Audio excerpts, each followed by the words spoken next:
নমস্কার, হাই নিউজের সকল দর্শককে স্বাগত। আমি শ্রীপর্ণা রয়েছে আপনাদের সঙ্গে। আপনারা দেখছেন নিউজ টুডে। শুক্রবার সকাল 10:30টায় পিস ওয়ার্ল্ড থেকে বুদ্ধদেব বাবুর দেহ বার করা হয়েছিল। শেষ যাত্রা শুরু হয়েছে রাজ্য বিধানসভার উদ্দেশ্যে। সেখানে তাকে মাল্যদান করা হয়। উপস্থিত ছিলেন সাংসদ অভিষেক বন্দ্যোপাধ্যায়, ছিলেন ফিরহাদ হাকিম, উপস্থিত ছিলেন অন্যান্য বিরোধী বিধায়করাও। জানবো বিস্তারিত। আমার সঙ্গে রয়েছেন আমার সহকর্মী অভিষেক। দেখো শ্রীকন্যা, তোমাকে আমি শুরুতেই জানিয়ে রাখবো, প্রয়াত হয়েছেন কমরেড বুদ্ধদেব ভট্টাচার্য এবং রাজনৈতিক মহলে কিন্তু গোটা রাজনৈতিক মহল জুড়ে কিন্তু এখন শোকাস্তব্ধ হয়ে পড়েছে। এবং যেটা আমরা সকাল থেকে দেখতে পাচ্ছি যে তার শবদেহ নিয়ে প্রথমে পিস ওয়ার্ল্ড থেকে বার করে বিধানসভার উদ্দেশ্যে 10:30 নাগাদ নিয়ে যাওয়া হয় এবং বিধানসভায় ভবনে কিন্তু বেশ কিছুক্ষণ রাখা হয় এবং তারপর তার শবদেহ নিয়ে কিন্তু মুজফ্ফর আহমেদ ভবনে নিয়ে যাওয়া হবে। তারপর সেখান থেকে ডিএস মজুমদার ভবন এবং তারপর ডিএস মজুমদার ভবন থেকে 3:45 নাগাদ তার দেহদানের জন্য নিয়ে যাওয়া হবে। জানিয়ে রাখবো, রাজনৈতিক মহলে অনেক বিশিষ্ট নেতা নেত্রী তারা কিন্তু এসছেন। সুজন চক্রবর্তীকে আমরা দেখেছি, মোহাম্মদ সেলিম থেকে শুরু করে ফিরহাদ হাকিম, বেশ কয়েকজন সকাল থেকে কিন্তু সেখানে রয়েছেন এবং তার যে সব যাত্রা সব যাত্রায় তারা কিন্তু পা মিলিয়েছেন এবং গোটা রাজনৈতিক মহল ইতিমধ্যে শোকস্তব্ধ।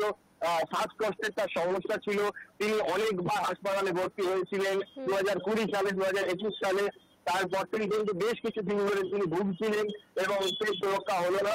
এই শ্বাসকষ্টের কারণেই কিন্তু তার হৃদরোগে আক্রান্ত হয়ে তার মৃত্যু ঘটেছে এমনটাই জানা যায় এবং ইতিমধ্যে কিন্তু তার দেহ দান করা হবে এবং সেই উদ্দেশ্যে তার শেষ যাত্রা কিন্তু চলছে। ধন্যবাদ অভিষেক।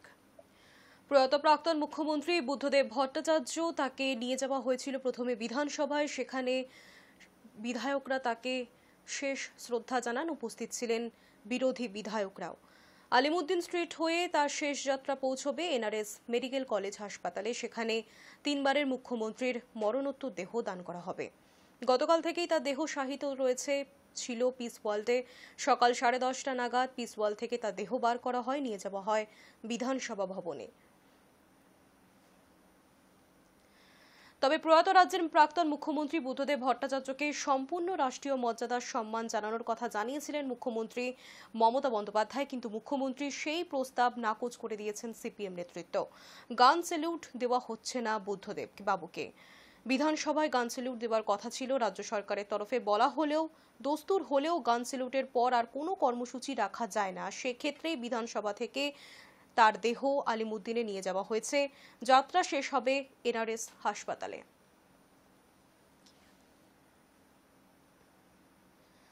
কথা বলবো, আমার সঙ্গে রয়েছেন আমার সহকর্মী শুভাঞ্জন দাশগুপ্ত। শুভাঞ্জন, আমরা দেখছি যে ইতিমধ্যেই বাম সমর্থকেরা, সাধারণ মানুষদের ভিড় আমরা দেখছি, কি পরিস্থিতি?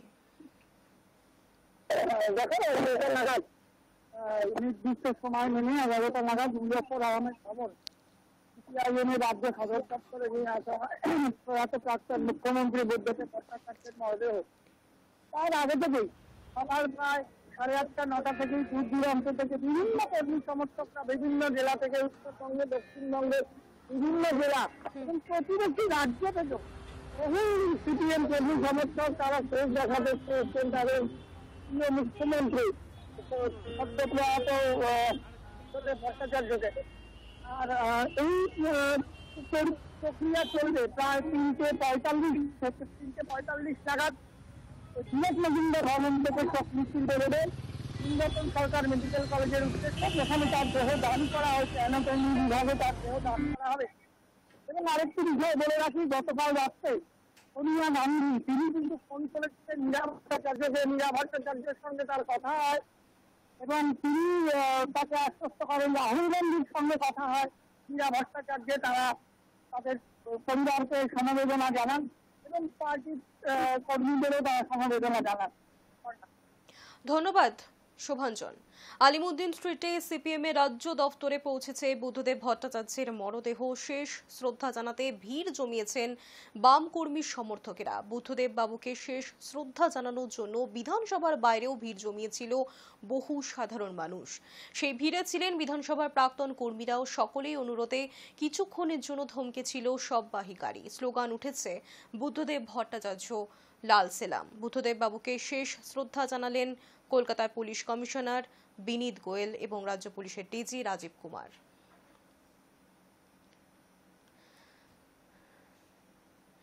সুজন চক্রবর্তী কি বলছেন শোনাবো। সবাই এসে গেছেন, আমরাও তৈরি আছি। 10:30টায় বেরিয়ে আমরা 11টার সময় অ্যাসেম্বলি, 11:30টায় অ্যাসেম্বলি থেকে বেরোবো আলিমুদ্দিন স্ট্রিট ডিওএফ অফিস, দীনেশ মজুমদার ভবন, এসএফআই ডিওএফ হয়ে আমরা 4টের সময় এখানে কেন্দ্রীয় নেতৃত্ব কে কে আসছেন? এদিকে তাকিয়ে বলুন। কেন্দ্রীয় নেতৃত্ব আমাদের পার্টির পলিটব্যুরো মেম্বার, আগে সেক্রেটারি ছিলেন প্রকাশ কারণ আসবেন, দেখা যাচ্ছে না, মানিক সরকার আসবেন, তপন সেন, নীলোৎপল বসু আসবেন। গান স্যালুট দেওয়ার একটা মানুষের স্যালুট খুব শক্তিশালী। বুদ্ধদা মানুষের স্যালুট জার্ভ করে, আমরা তাই বলি। সরকার গান স্যালুট দিলে বলতে পারবো। বিধানসভায় যাওয়ার কথা, বিধানসভায় যা নিয়ম আছে প্রত্যেক সময় হয়, সরকার গান স্যালুট হয় না, সেটা হবে এই পর্যন্ত আমরা জানি। সেটা থাকাটাই বাঞ্ছনীয় বলে মনে হয়। আপনারা কি চান সরকারের তরফে গান স্যালুট দেওয়া হোক? আমরা যদি চাইতাম আমরা তো আগে বলতাম ভাই। আমরা কি চাই, দেখো বুদ্ধদা মানুষের মনের জগতে তার জায়গা, অভিভাবক বাংলার সমাজ, সংস্কৃতি, রাজনীতি, দার্শনিক চেতনা, এই সব মিলিয়ে বাংলার মানুষের কাছে অভিভাবক সমাজ। তার প্রয়াণে অনেক বড় ক্ষতি হয়েছে, এ নিয়ে কোনো সন্দেহ নেই।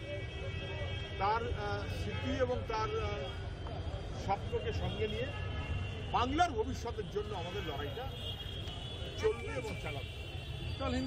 বাংলার ভবিষ্যতের জন্য, যুব সমাজের ভবিষ্যতের জন্য বুদ্ধবাবুকে স্বপ্ন দেখেছিলেন রূপায়ণ করার ক্ষেত্রে, সেখানে যে কারণে হোক বিরোধিতার কারণে সেটা সফল হয়নি। যারা বিরোধিতা করেছিল তারা আজকে গান চালুকে সম্মান করা, আমি ওইভাবে দেখতে চাই না।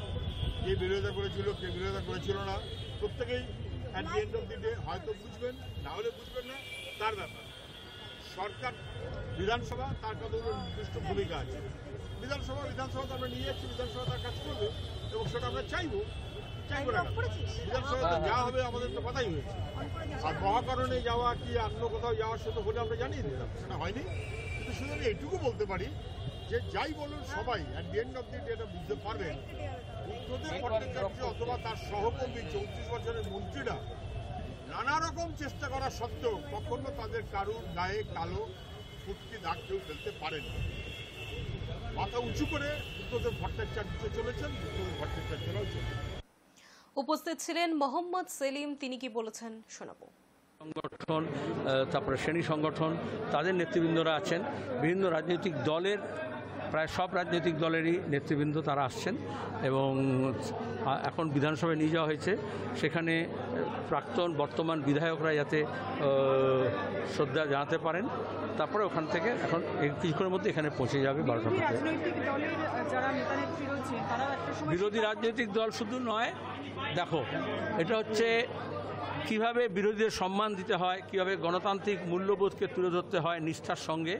সেটা যদি আজকে বুদ্ধদার অন্তিম যাত্রায় যদি তার প্রভাব কিছুটা ন্যূনতম বাংলার রাজনীতির পড়ে, সেটা বাংলার জন্য মঙ্গল। প্রয়াত প্রাক্তন মুখ্যমন্ত্রী বুদ্ধদেব ভট্টাচার্য, তাকে পিস ওয়ার্ল্ড থেকে তার দেহ বার করে নিয়ে যাওয়া হয় বিধানসভার উদ্দেশ্যে। সেখানে উপস্থিত ছিলেন বিধায়করা, উপস্থিত ছিলেন সাংসদ অভিষেক বন্দ্যোপাধ্যায়। ফুলের মালা দিয়ে তাকে শেষ শ্রদ্ধা জানানো হয় সেখানে। এরপর তাকে নিয়ে যাওয়া হয় আলিমুদ্দিন স্ট্রিটে। সিপিএম এর রাজ্য দফতরে নিয়ে যাওয়া হয়েছে বুদ্ধদেব ভট্টাচার্যের মরদেহ। সেখানে শেষ শ্রদ্ধা জানাতে ভিড় জমিয়েছিলেন বাম কর্মী সমর্থকেরা। শুধু তারাই নয়, ছিলেন সেখানে সাধারণ প্রচুর মানুষ। স্লোগান উঠেছে বুদ্ধদেব ভট্টাচার্য লাল সেলাম।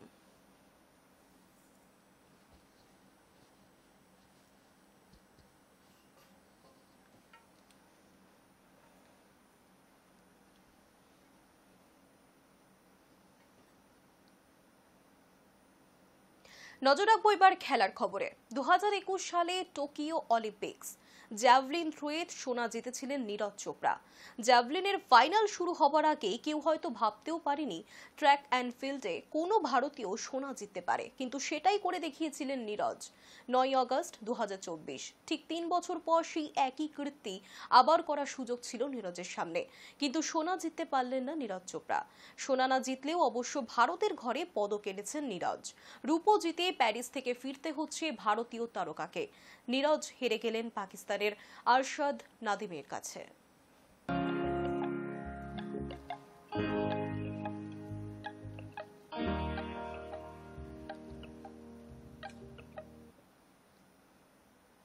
রূপো জেতার পরে নীরজকে শুভেচ্ছা জানিয়েছেন দেশের প্রধানমন্ত্রী নরেন্দ্র মোদী এবং পশ্চিমবঙ্গের মুখ্যমন্ত্রী মমতা বন্দ্যোপাধ্যায়।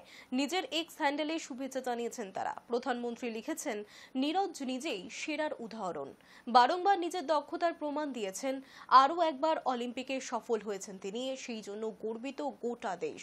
রূপো জেতার জন্য অনেক শুভেচ্ছা নীরজকে জানিয়েছেন পশ্চিমবঙ্গের মুখ্যমন্ত্রী মমতা বন্দ্যোপাধ্যায়।